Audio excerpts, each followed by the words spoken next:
Well, Planck was a mission dedicated to cosmology, first of all, that is to study the origin of our universe. And to do that, we observe with Planck, with a satellite. We observe what is called the first light that appears in the universe, which is called the cosmic microwave background. It's a light that shows up at microwave frequencies. That means the same kind of radiations that mobile phones use, for example. And it turns out this light permeates the whole universe. And what is interesting about it is that it gives us a very pure picture of what the universe looked like at a very short time after it was born. In this phenomenon called the Big Bang. And the universe at that time was very different than the universe is today. It had no structure, or very, very little structure. And it looks like a very homogeneous radiation across the sky. But it does have very small inhomogeneities, which means that it looks slightly different from place to place. And we measure those differences. And those differences actually allow us to understand the physical state of matter at that very early time. And we can actually predict with a theory what those characteristics should be that we measure. And therefore, by comparing measurements and theory, we can actually deduce what are the main characteristics of the universe at that time. And that's what we do with Planck, and we do that with very high accuracy, which has led to what people call precision cosmology. So we measure some of the characteristics of the universe with sub-percent accuracy, which is quite amazing. In particular, considering that some of the ingredients of the universe are completely unknown, like so-called dark matter and dark energy. So once we have gone through this whole process of making the observations, then it's quite a laborious process to extract these numbers, to make these very detailed statistical comparison of what you observe and what the theory predicts. And to, what is most important, to measure the uncertainties with which you characterize those parameters.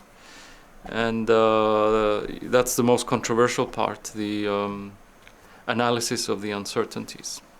But once you've done that, then you have a model of the universe, which is very precise, and it allows you to predict what happens in the future of the time that we observe. So for example, the time where we live today. So we can predict what the universe should look like around us. We can also go back in time, and we can try to deduce what the conditions were in the very early universe, well before the early time that we observe. And so to try to understand more about what it is that causes our universe to be born.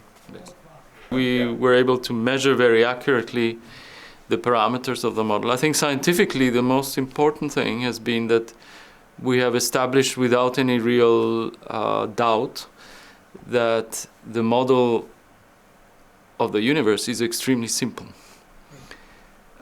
It does not need a lot of parameters. You only need 6 parameters. And that's very little, actually, if you think about it, because this is a model that adequately describes the universe at any time in its existence. Yeah? And these parameters are, the things that define the contents of the universe, like what is in it and how much of it is in it and how quickly the universe expands and so on. And so I think what Planck has done is it has shown that the universe can be understood in a fairly simple way. It does have ingredients that we don't quite understand yet. There's dark matter and dark energy in particular. But we can describe the physics of those of those ingredients very simply. Now, of course, it's not the end of the story. I mean, we do have some small issues that have come up, and in particular, there are some you could call discrepancies. We call them tensions because there are very small differences between what the universe Planck measures predicts today and what we actually see around us. So there are some small tensions. One of them is regarding the Hubble constant.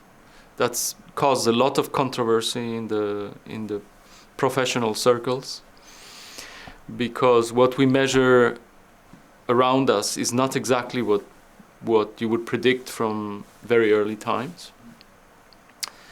And that could lead to the introduction of new physics.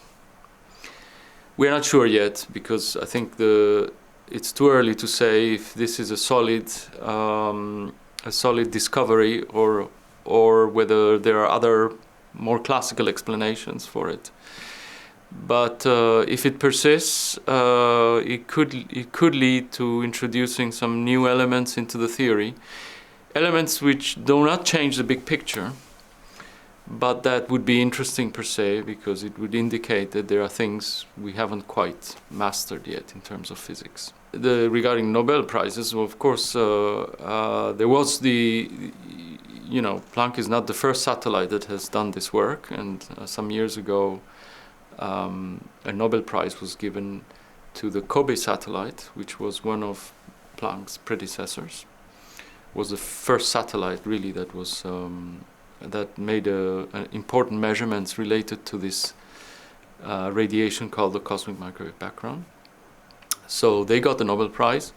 And this year, in fact, also the Nobel Prize was given to Jim Peebles, who is one of the, I would say, fathers of modern cosmology.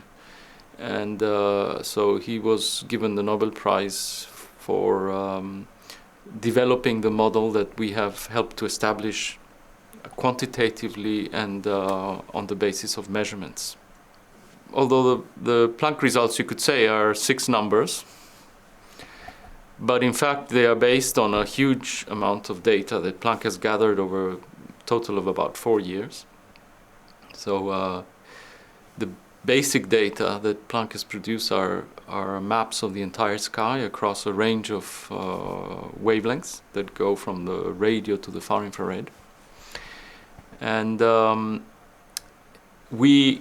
as we do for all our ESA missions, we make this data available to the community so that they can do their own work, extract their own numbers if they like, or in fact use it for any other use, because one of the interesting things about Planck is that the data is useful not only for cosmology but also for astrophysics. So in the process of measuring this very distant light, we also measure all the sources of light that are close to us. So we measure, for example, our own galaxy, which is around us. We make very accurate measurements of the emission from our own galaxy, but also from nearby galaxies and even more distant galaxies. And all of this data is there and is waiting to be analyzed by scientists, cosmologists, but astrophysicists as well. So we make it available in a public archive. So anybody can access this archive online and extract data from it. Particularity is that the data is really designed to be used by cosmologists. And so it is not so easy to be used by astrophysicists. For example, the formats that we use and the type of manipulation that you should do to the data is not as common as maybe for other observatories. So we decided some time ago to try to make it easier for people to use, if you say, you'd like to say, the common astrophysicists to use it, and we decided to develop a suite of tools that would make the data more accessible. And these we call added value tools. And they are developed as part of our archive, online archive. So people who access the data via the Planck archive can also use these tools, and they will help them to exploit the data and to make it more accessible, to make it easier to compare to other types of data. So it took 2 to 3 years to develop these tools, and they are very much in use now, and hopefully they will, allow people to use this much more easily and to publish a lot of papers. In fact, the community is publishing a lot of papers using the Planck data, about 300 per year, which is quite a lot, considering that this is meant, the satellite was designed for a very particular purpose and not for this general use. And so I think that our archive is quite successful at making the data available and usable by the working community. I mean, it's comparable to what one of our big observatories is doing, like Herschel, for example. Herschel is publishing about the same number of papers per year. I suspect, though, that Planck will have a much longer lifetime, because it's a very generic data set in a way. It provides a background to a lot of astrophysics, and there is no other mission at the moment that will, planned that will improve on the Planck data, at least not for the next 10 years or so. So I expect the Planck archive will be heavily used in the next 10 years, or hopefully 20 or 30. What's next? I mean, for the particular field of Planck, we don't have definite plans yet. There is at the moment a Japanese mission in which Europe may participate. That's a mission called Lightbird, and it is dedicated to measure a particular aspect of the cosmic microwave background. They are going to be hunting for the so-called B modes, which are a particular part of the so-called polarized cosmic microwave background, which is a very faint signal, but it has the potential to tell us a lot about what happened at the very first instance of our universe, about a phenomenon called inflation. Now, a bit closer to us, we have at ESA plans now to launch in the next few years a big mission called Euclid, and this is also dedicated to cosmology. It's dedicated to try to understand what dark energy is by measuring some of its basic characteristics, and the way that it probes the universe is different than the way Planck did it. So it is looking essentially at distant galaxies. So it is looking at a phase of the universe which is much more recent and also more structured than what Planck was looking at. But it's the same universe, so whatever Euclid finds should match what Planck finds. And so Euclid will make a very big contribution to cosmology, and hopefully it will be in agreement with what Planck has found.